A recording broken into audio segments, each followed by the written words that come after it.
Nats Chat is brought to you by Walters. While the national season may be winding down, fall sports are just around the corner. Are you looking for a place to host your fantasy football draft with over 30 TVs, free Wi-Fi, and buckets of wings and beers? There's no better place to host your draft party than Walters. With plenty of room indoors or outside on the covered patio, contact Brett at waltersdc.com to reserve your space today. The 2-2 delivery. Wong swings and hits a line drive down the right field line toward the corner. It's in there for extra bases, rolling to the wall. Wong slides in with a 2-run triple, and the Brewers take advantage of the walks and have the lead back 3-1. Here's the pitch. Swinging a high drive, deep left center field. Way back, going, and long gone over the left center field wall for Lorenzo Cain. Home run number 5 makes it 7-1 Milwaukee. The kick, and here it comes. Fastball inside, ball 4. Bases are loaded. Milner, the pitcher, walks. Does that sum up the day? That's their 11th walk. They just walked the pitcher with a career big league batting average of 0. And welcome to Nats Chat for Monday, August 23rd, 2021, along with Nationals insider Mark Zuckerman of MASNsports.com. I'm Al Galdi, host of the Al Galdi podcast. Well, one day when we're old and gray and we're reflecting on our successes and failures in life, we'll look back upon a weekend in August 2021, during which on a Saturday, we spent 4 hours and 18 minutes watching a Nationals 9-6 loss at the Milwaukee Brewers. And then the following day, that Sunday, we spent 3 hours, 53 minutes watching a 7-3 Nationals loss at the Milwaukee Brewers. And perhaps we'll count that weekend as part of our successes. I'm not sure about that. But anyway, what a last few days in terms of lengthy baseball. And unfortunately, it was not successful baseball for the Nationals in terms of the outcomes, although there are some things a-brewing when it comes to some of these Nationals young players. But Mark, over the last 2 days, we have had a combined total of 8+ hours of baseball. Nats at the Brewers. Welcome to Major League Baseball in 2021. 2 baseball games were played this weekend. Yeah. And the Brewers won them both and the Nationals lost them both. And the less we say about that, probably the better. I mean, this is not baseball that is going to captivate anybody. I mean, even if you're a Brewers fan, were you excited about the events of the weekend? I would say no, because even though your team won, and even though you benefited from the Nationals pitching staff just handing you every free base you could possibly want, you still had to pitch Josh Hader twice over the weekend in 2 games that you were way ahead of and comfortably ahead of. So if I'm a Brewer fan, I'm actually not feeling good at all about what happened this weekend. But that was not clean baseball, not compelling baseball. Like you said, there are bits and pieces within it, things we can pick out and say, okay, that was good, that was interesting. But in the bigger picture, that was not very good baseball this weekend. Yeah, that sound you hear is the last baseball fan under the age of 25 ceasing to be a baseball fan off how these 2 games went and the durations of the games. But whatever, we know that this is an issue for baseball, has been for a while. Anyway, Lane Thomas. Can we talk about Lane Thomas? You know, maybe a year from now we'll look back on this and laugh.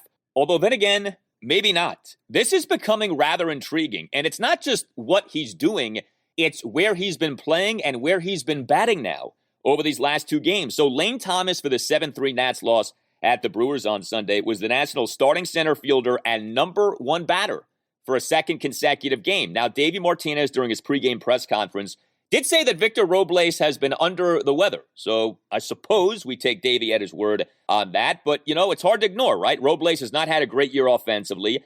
And Lane Thomas is slaying it. He also was the Nats starting left fielder in game number 1 in this series. Lane Thomas, the guy who the Nats got back from the St. Louis Cardinals for John Lester. And this trade already now is taking on legendary meaning, you know, and again, we'll see what it ends up being. But Lane Thomas has done some kind of job here for the Nats over his time playing for them. He ends up killing it really in all 3 games. He has another big game here on Sunday. Mark, what's going on here? Have the Nats stumbled into something in Lane Thomas? Here's my question for you, Al. Has a general manager of a 90 or 95 loss team ever won Executive of the Year? Because Mike Rizzo could be in the running for it just based off of that one alone, right? Like you said, let's see a little bit more of this before we get too excited. But just the fact that they got somebody who is playing for them, is showing them something, and could prove to be a part of this team moving forward in any kind of role is pretty remarkable. He has now reached base in 14 of 20 plate appearances as a national. That's a 700 on base percentage for those of you not good at math. And it's not like totally flukish stuff. He's hitting the ball. He's drawing walks. He runs really fast. He's good. He beat out an infield single there. That was one of the ones that he reached base on. He doubled in this game. He stole a base, a little first and third, steal second, force the throw that bounces away and allows a run to score. So the Nationals tie the game. Thomas gets the stolen base, the throw off the glove of the lunging second baseman Wong. And so on the air, Adams is able to come in and score. There's a lot to like here. And I think at bare minimum, we're talking about somebody who could be a fourth or fifth outfielder for you. And perhaps there's even more in there. We'll find out. Let's see. But so far, you cannot be anything but exceptionally impressed with what Lane Thomas has done and give you reason to say, I want to see more of this guy, because I don't know what he might be for us, but it's more than I probably thought he was going to be at the time of the trade. Lane Thomas in this series goes 7 for 11 with a triple, 2 doubles, 4 singles, 3 walks, a stolen base, and an outfield assist. He was Mike Trout in this series. And Lane Thomas on Sunday was awesome. 3 for 4 with a double, 2 singles, and a walk. All 3 hits came on 0-2 pitches. This was unbelievable watching this guy work. He draws a leadoff 6-pitch walk in the top of the first. He in that Nationals 1-run third has a 2-out opposite field single to right center on an 0-2 pitch, and then that stolen base you referenced, leading to a run-scoring throwing error by the Brewers catcher Manny Pena as the throw went off Thomas's helmet. Thomas has a 1-out double to left field on an 0-2 pitch in the top of the 5th, and then he has that 2-out RBI infield single on an 0-2 pitch in the Nats 2-run ninth. This off what he did in the loss on Saturday, 2 for 3 with a double, a single, 2 walks, and a great outfield assist. This off what he did in the game on Friday night, 2 for 4 with a 2-run triple and also a single in that game. And what's really interesting watching him hit, he goes the opposite way quite a bit. Like to what you said, this isn't just a bunch of fluky things. This guy seems to know how to hit. And it's so funny because I remember the book on him when the Nats made that Lester trade. It was like, well, yeah, Lane Thomas, he's a real depreciated prospect. I don't know. It's they're getting really nothing back for John Lester. Oh, no, maybe they're not. And maybe, just maybe, sometimes a guy, right, is a highly touted prospect in an organization. For whatever reason, it doesn't work out with that organization. Think Lucas Giolito. But in a new environment with a new team, all of a sudden, the guy blossoms. And maybe that's happening with Lane Thomas. This isn't like some guy who was never well regarded. He at one time was fairly well regarded in the Cardinals organization. Yeah, and something that happened to him, and I think we all sort of glossed over it or didn't realize this, is remember when the Cardinals had their COVID outbreak last year, early in the season? It devastated the team and it forced them to scramble in all kinds of ways. He was one of the guys who had it, and it kind of ruined his season for him. He never really was the same. Played a little bit this year and obviously didn't put up the numbers. Maybe it hurt his standing in the organization somewhat as got passed over by others. But like you said, there's always been something there. And so maybe it just took some time and now a new environment, a new opportunity to play for it to come out. I think at minimum, we're seeing somebody who at least the rest of this season should be starting against lefties. And maybe there are even some opportunities for him to start against righties as well, as was the case in this game. Now, like you said, Robles not feeling well, so that probably had something to do with the fact that he was starting. But he can play center field, and that's a bonus in itself if you can do that. And where this is interesting, I sort of thought of it as the time when they got him as maybe he could be a right-handed Andrew Stevenson. Well, right now, Andrew Stevenson is back on his way to Rochester. One of the guys sent down today because he's really not getting much playing time. And Thomas is the beneficiary of that. So we'll see where this all goes. But it's possible there really isn't room for both of them moving forward if one of them isn't a starter.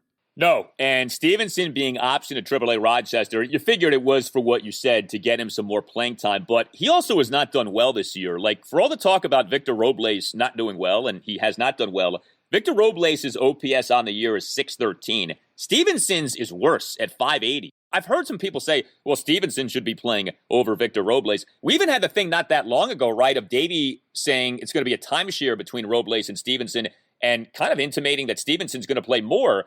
It never really worked out that way, but Stevenson's not done well this year. So maybe you are upgrading here with your new fourth outfielder in Lane Thomas. But with Robles, so this under the weather thing, I mean, you do buy that. This isn't like we wanted a bench Victor for a few games to give Lane Thomas more of a look. Yeah, no, I mean, Davey said that he wasn't feeling well, that he went through the COVID protocols to make sure it wasn't that, and it's not. Vic is a bit under the weather the last couple of days. Nothing scary. He went through protocol. Everything came back fine. But he's been sick. So, I want to make sure that, he drinks a lot of fluids the next couple of days and get him hydrated. And as soon as he's ready to play, he'll play as well. So, yeah, that sounded absolutely legit to me, and no reason to push that if he's not feeling 100%. Now, it helps that you have somebody intriguing and young that you want to take a look at who can play center field and has done well. So, yes, it helps make that decision a little bit easier. But no, I think Robles is legitimately not feeling well. And, we'll see come Tuesday what that means. I mean, there's plenty of opportunity to play both these guys if they want. They don't have to play Yadiel Hernandez every day in left field, even though he has done well and has earned the right to play more. They don't have to do that. And so there may be times that we can see Thomas in left and Robles in center. Well, another young National who did well on Sunday was Riley Adams. It was a really nice weekend for the Nationals from a perspective of the two young catchers, the two guys, in theory, battling for the number 2 catching position long-term behind Keibert Ruiz. We saw some really good stuff from Tres Barrera in Game 2 of the series, and Riley Adams, who has been hitting well, albeit in a small sample size, continued to hit well in this game on Sunday afternoon. 1 for 3 with a double and a hit by pitch. He had a leadoff full count hit by pitch in that Nats 1-run third, and then the double coming in that Nationals 2-run ninth inning, despite having been down in the count at one point. 1-2, 38 plate appearances for Riley Adams with the Nats at the major league level. OPS of 1,027.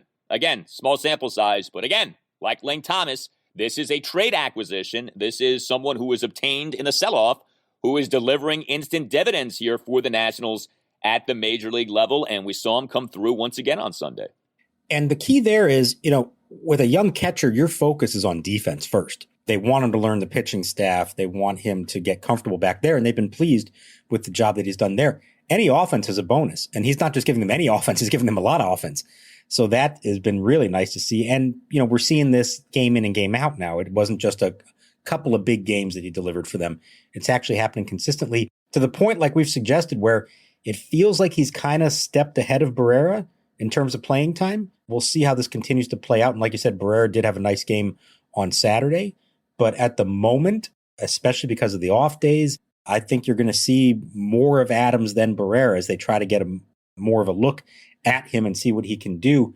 And just like with Thomas, the more you get, the better that deal looks. When you gave up 2 months of Brad Hand for somebody who at first we're thinking, he's probably just, maybe could be their backup catcher, nothing more than that. Maybe he is more than that. And as much as we want to see Keibert Ruiz, and as much as everybody believes that he is the real deal and will be their number 1 catcher, he still has to prove it at the major league level. And until that happens, there's nothing wrong with having an alternative here in Riley Adams and Tres Barrera. Play these guys, let them do their thing. Eventually, you're going to have a good decision to have to make as you figure out who your 2 catchers are moving forward.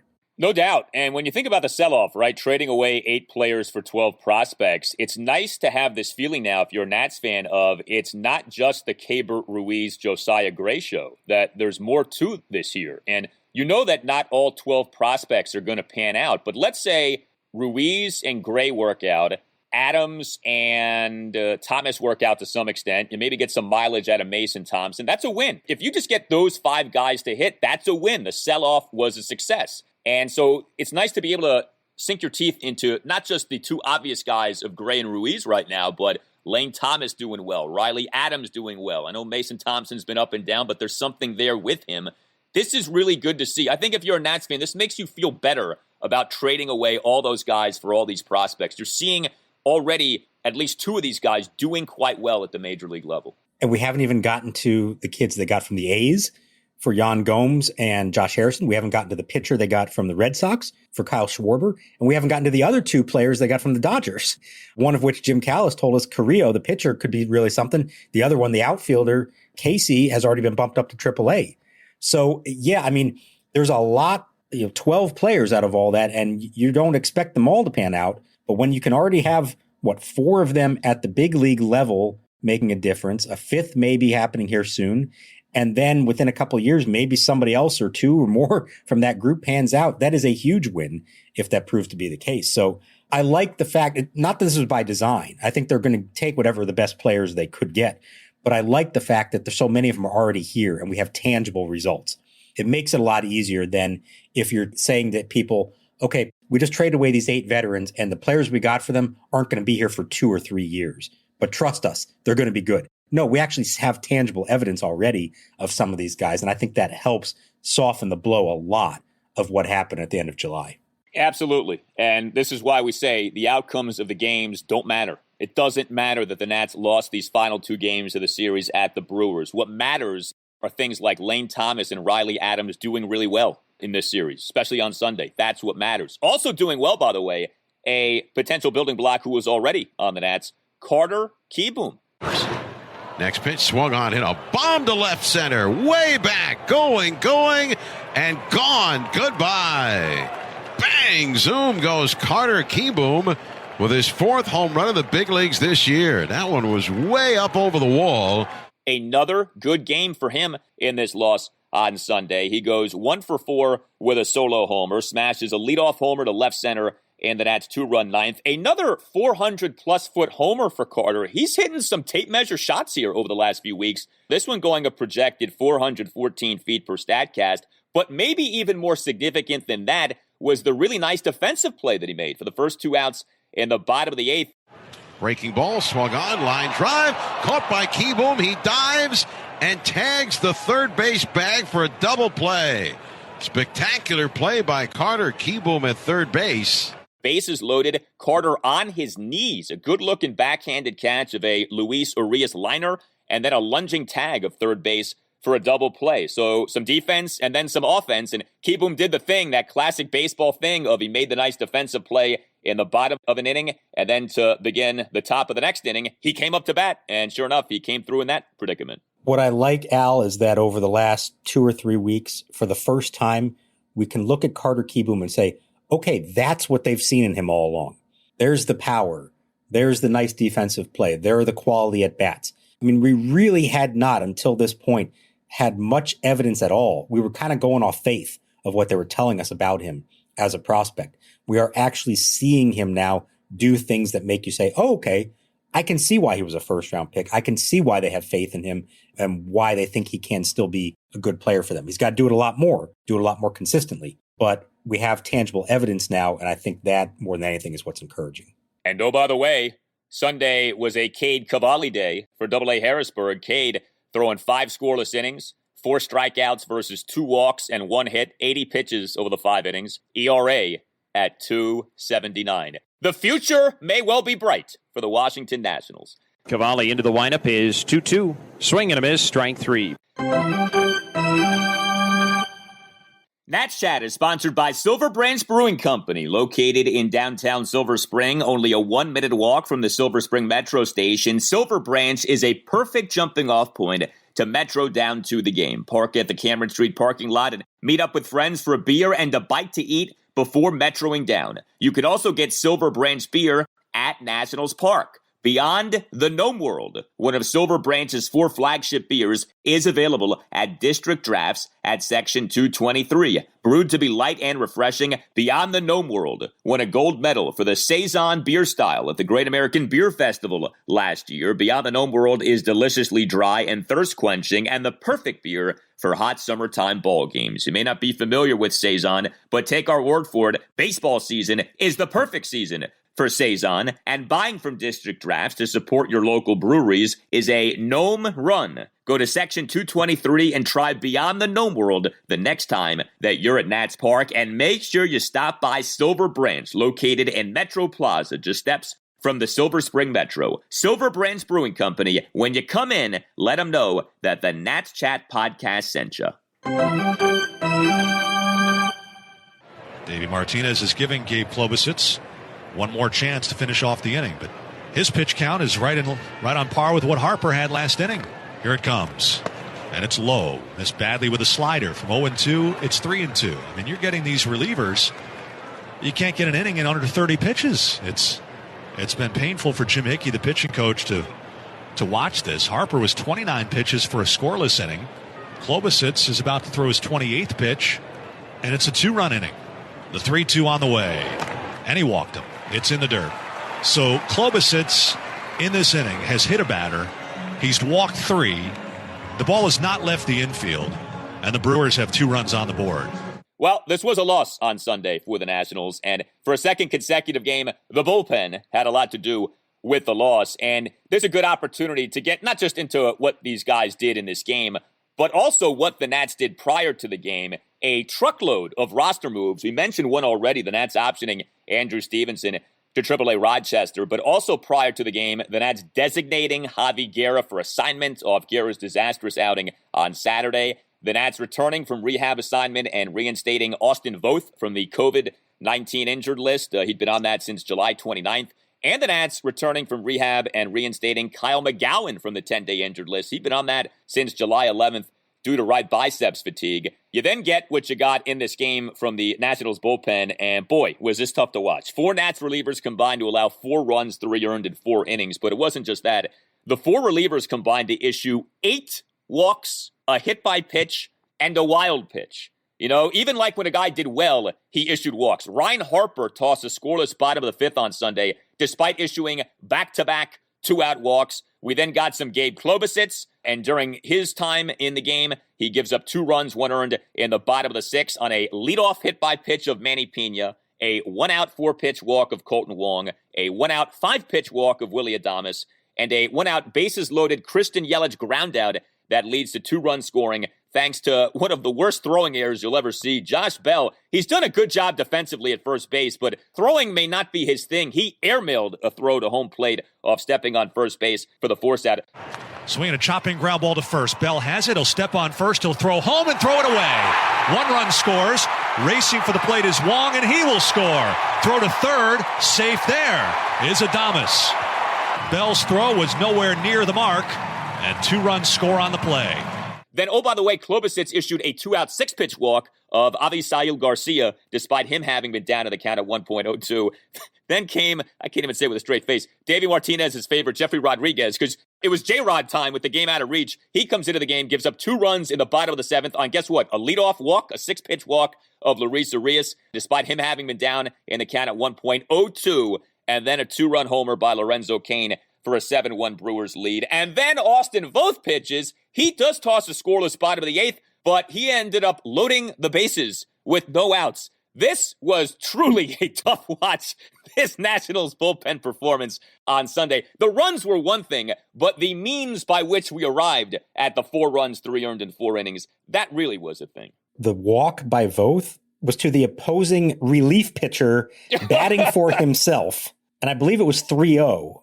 And then a strike, and then he walked him on 5 pitches. I mean, all right, the less we say about all this, the better. I don't think we need to go through a full breakdown of this, except to make the larger point here, which is 11 walks in total for the Nationals pitching staff in this game, which tied their club record for a non-extra inning game. And they had only done this one other time in a game in which they only needed to pitch 8 innings. Because remember, the home team didn't even have to bat in the bottom of the 9th. So it only happened one other time. 11 walks in an 8-inning game. And that game in 2019 in Arizona was a blowout loss in which both Gerardo Parra and Brian Dozier pitched, if people remember that game. There they go, the 3-2 to the backstop.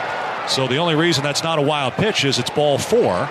And it's 11-4 Arizona as Rainey has walked 4 batters in this inning. That's what this one was compared to. This was ugly. It is as bad as it gets as far as that is concerned. And I don't really want to say much else about this except to say that I do like what they now have as far as their bullpen makeup.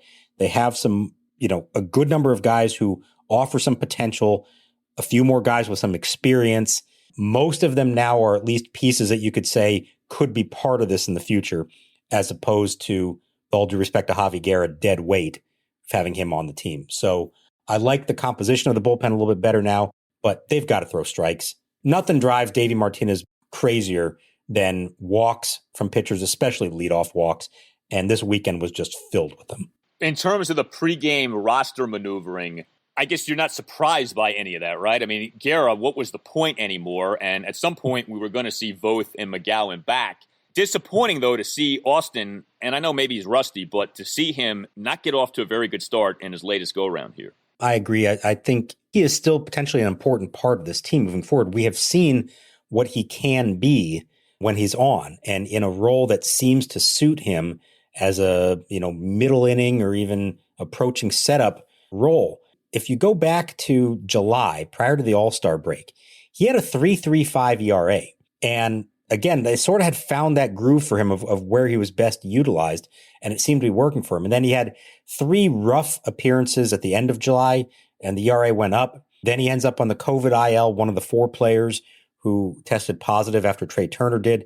And they gave him time to work his way back from this. He had a few rehab appearances in Rochester, but you can tell he's still rusty. But they need to see more of him. We need to kind of find out what exactly he is. Could he be a 6th inning, 7th inning, whatever that is, reliever for them? So I think that was good to get him back out there. McGowan also, we kind of forgot about him. He's a guy who at times has looked like he may have something there because his slider is so effective. He was out for, month and a half at this point with a bicep strain. So let's see what they have from him. But, overall, you look at the arms now and they're mostly young, mostly have shown some kind of promise here. I mean, your bullpen is now Finnegan, Thompson, Machado, Voth, McGowan, Klobosits, Harper, and Rodriguez. So everyone but Harper is young or relatively young. Everybody but maybe Rodriguez has shown glimpses of something here so far. I like the composition of that. I'd like to see a left-hander in there, which unfortunately they don't have. But at least there are some promising arms there, and now let's see what they can go out and do.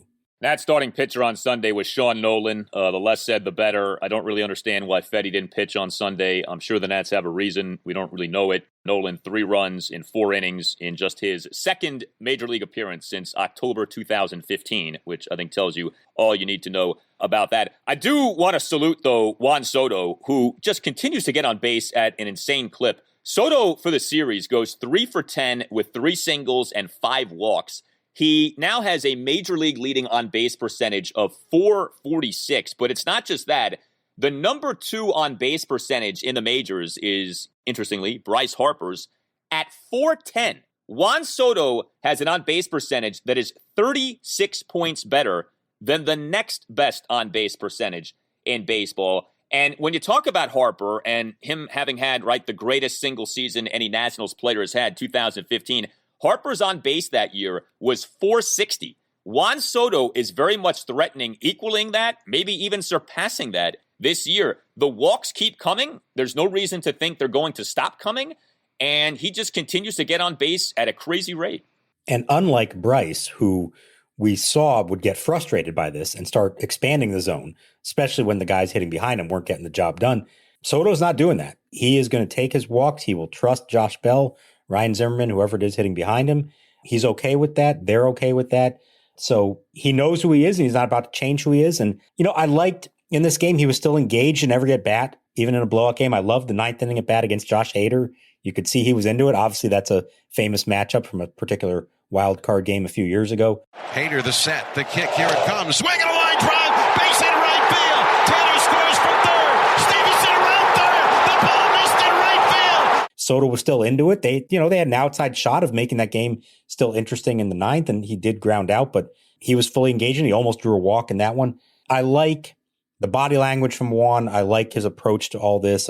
I like the fact that he, as tough as this probably is for him right now, he's not really letting it get to him. It doesn't appear to be that way in terms of when he's on the field and in the game. They showed the highlight on Masson of that night, the wild card game, and obviously it was really cool to see that. It is also a little sad just because, that feels like about 10 years ago now for a lot of different reasons, but an all-time memory, clearly. And the Nationals are in front. It's Washington 4, Milwaukee 3. Hey, Nats fans, this is Eric Bramer, play-by-play broadcaster for the Fredericksburg Nationals. Time is running out to see the Fred Nats in their inaugural 2021 season at beautiful new Fred Nats Ballpark. With promotions every night of the week and a talented roster that includes Jackson Rutledge, Jeremy De La Rosa, Brandon Bossier, Yordi Barley, and many more, the time's never been better to see tomorrow's Washington Nationals stars today. Visit frednats.com for ticket information and follow us on social media at FXBGNats for the latest updates. That 5.8 magnitude earthquake outside Washington, D.C. today, which grabbed the attention of millions on the East Coast. One indication, Twitter counted more than 5,500 tweets per second. So many people were on their cell phones that some service went out. The White House was evacuated and all the national monuments were closed for safety inspections. Late tonight, the National Park Service reported a crack was discovered in the top of the Washington Monument.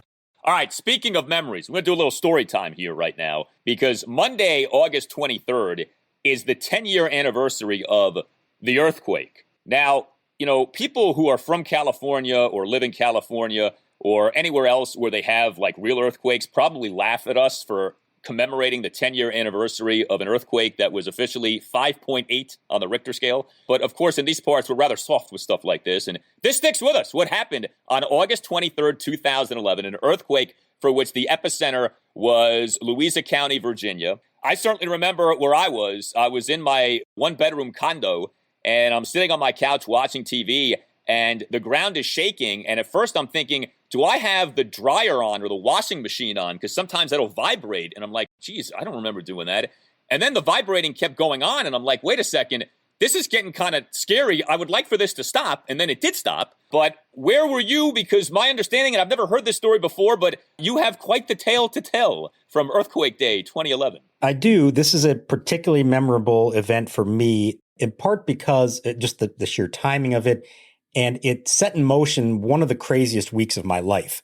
And this was sort of the first step in that. So where I was at home. I was actually in my bathroom. So it was about 1:45, I think, if I remember right, in the afternoon.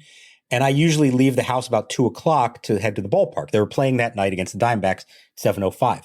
So at that time, I'm kind of sort of finishing up whatever I need to do to get ready for the game. So I'm in the bathroom, I'm standing at the sink looking at the mirror, and I felt it too. And I had that same, like, what is that? And my first thought was, is that a big truck outside, rolling by, kind of causing this? And then, within 2 seconds, I'm like, no, this is an earthquake. And I've experienced a couple in my life when I was in California, but nothing to that extent. Nothing you could really feel anything like that. But I immediately, instinctively knew what it was. And I can't believe I even did this. I had the presence of mind to step into the doorway. Wow. And hold on to the doorway as this was happening. I was kind of proud of myself for that. So the thing ends, and it was obviously very weird, but I also knew, okay, that wasn't terribly serious. We didn't have stuff falling off the shelves and everything.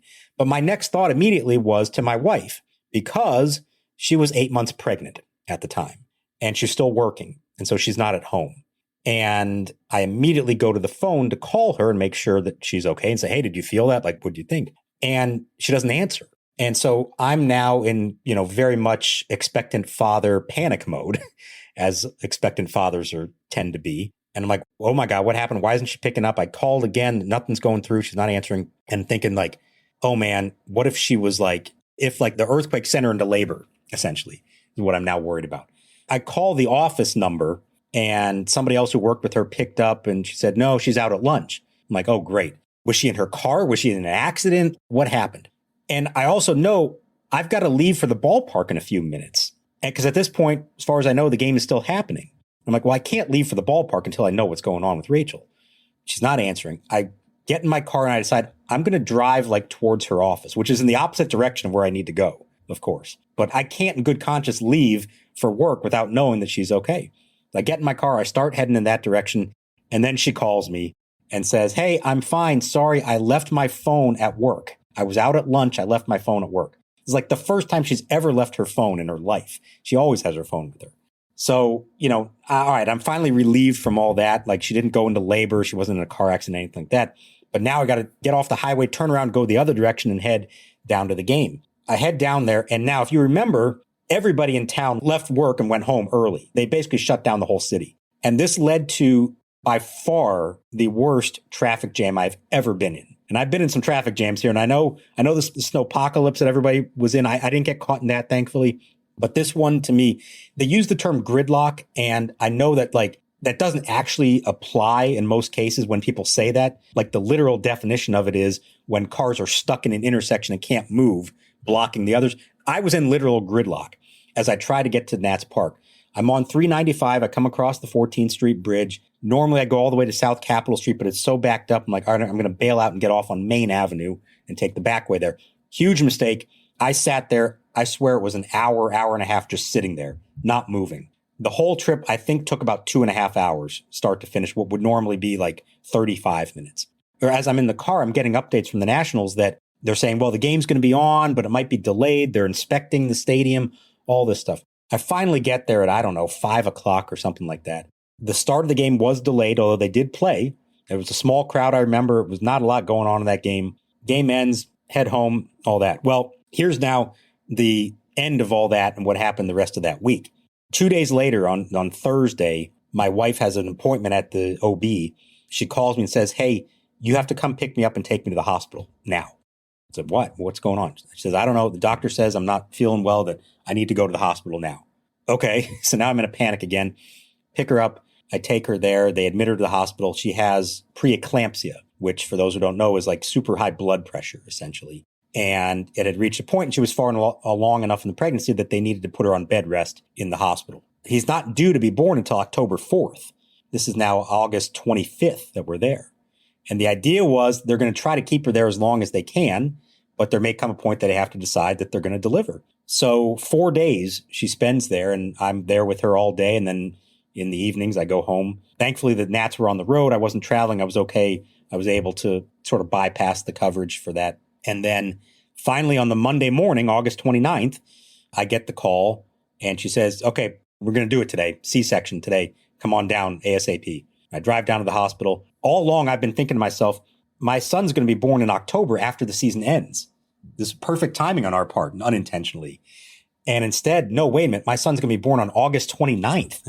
This was not in the plan at all. In hindsight, it was a great thing because in 2011, it wasn't a problem to have a kid's birthday in October. I never had to work in October. But starting the next year, I had to work a lot of Octobers. And so thankfully, I haven't had to miss one of Brian's birthdays since, because he was born on August 29th. And so everything went well. He was born. We stayed in the hospital a few more days. He was 5 weeks early, but he was healthy. Rachel got healthy a few days later. We came home, and I made it back to my first game back from the paternity list, as it were, was Steven Strasburg's return from Tommy John surgery. That was my first game back. It was about a week later. So it all worked out in the end, but I will forever remember that week. There was also a hurricane, by the way, that weekend that clipped us. And I was nervous about that while my wife's in the hospital. I'm like, what if I get called and I got to drive into the hospital during a hurricane? Thankfully, that didn't happen either.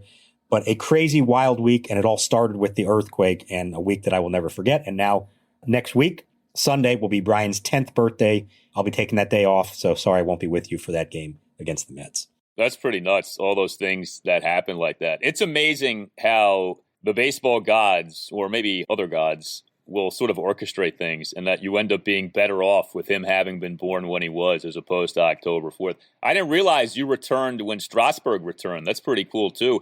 We had two monumental returns in September 2011. Who knew? Who knew? That's pretty neat. You mentioned the game on Earthquake Day. It was a 2-0 Nats loss to the Arizona Diamondbacks. Ian Kennedy and two Diamondbacks relievers combining on the shutout. So no, not a whole lot went on in that game. But yeah, you know, it is kind of a self-centered DC thing we do of like the DC earthquake, you know, like this was this huge thing. It wasn't even a DC earthquake. It was a Virginia earthquake, but people call it the DC earthquake because that's how we are in DC. But also the thing I remember too is the Washington Monument sustained significant damage, and they had to, I want to say, shut it down, or at least it was closed for a while. Yeah, right. Yeah. For a few years. So that was kind of significant off that. But anyway, Tales of Earthquake 2011. You can always share your stories with us. You can reach us at the Nats Chat Podcast via Twitter at Nats_chat. You can always email us to natschatpodcast@gmail.com, including if you would like to share a 2019 Nationals memories. We continue to cycle through those and share with everyone Tales of October 2019. You can get yourself a Nats Chat Podcast t-shirt by going to natschatpodcast.square.site. All Nationals radio highlights on Nats Chat are courtesy of 106.7 The Fan. We will leave you with one of our latest World Series voice memos. This one coming from Tim Newmark of Western Maryland as he gives us his tale of October 2019. Hey guys, this is Tim Newmark from the Western Maryland area. Still haven't missed an episode of the podcast. You're doing a great job. My 2019 postseason memories revolve around the radio broadcast which is how I follow Nationals games and how I've been following them since the Matt Williams years. Rarely miss a game, and I think Charlie and Dave are the best broadcasters there are. So the 2019 postseason had 3 of the great calls in Nats radio history, with Soto's hit and Howie's 2 homers. And I've listened to the broadcast long enough to understand how Dave's steps to a home run are broadcast, and I'm pretty sure time slowed down for me when I heard his call of the Game 7 homer. Dave started out with line drive sliced down the right field line, and in my brain I had a pause and thought, oh, great, it's going to be a double. Then Dave got a little more excited with the words toward the corner, and my brain started really racing. And then he said Springer back, and I know what that means, but my brain wasn't sure that I could process it. Then he said looking up, which as a long-suffering Nats fan I still had trouble processing that. And then, of course, and this one is gone. So from the bat to the foul pole, the entire call was about 4 seconds long. But when this was happening live, I swear to you, time slowed down, and I had seconds in between each phrase to process it, just as I described. It was just an outstanding call. Such a great call that I printed a poster of the words, and I get to relive that moment every day looking at that poster. So kudos to Dave Jagler. What a great call. His Grand Slam call was also great, the emotion he put in that. Anyway, that was a great year for Nats fans, great year for me, and great year for all of us. So anyway, thanks again for the podcast. You're doing a great job. Take care. No balls and a strike. Outside target, Chirinos the pitch.